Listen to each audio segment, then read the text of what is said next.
In a small, quiet village surrounded by dark forests, lived a 6-year-old boy named Adam. He was like any other child, curious, cheerful, and always lost in his imagination.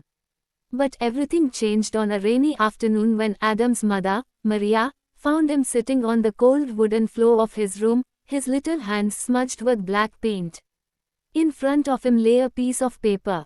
The drawing was unsettling, thick, jagged lines forming a distorted city under a dark, swirling sky. Stick figures, twisted and incomplete, seemed to fall into shadowy cracks on the ground. And below the drawing, written in clumsy, childlike handwriting, were the words, "The world ends when I sleep."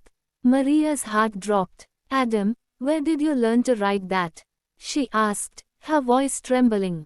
Adam looked up, his wide, innocent eyes devoid of answers. "I didn't write it, Mommy. It's what the man told me to write." Maria froze. "What man?" Adam shrugged. "The man in my dreams. He told me I'd see it happen if I closed my eyes too long." Chills ran down Maria's spine, but she brushed it off.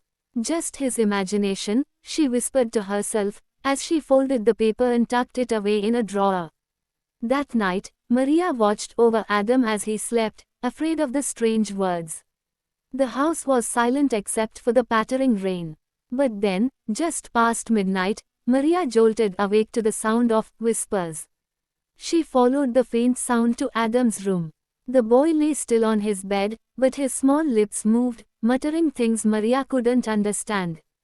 On the walls of his room, shadowy outlines stretched unnaturally long, like figures reaching for him. Maria grabbed Adam and shook him awake. His eyes shot open, and for a brief moment, they were pitch black. "Mommy," he said, in a voice that didn't sound like his own.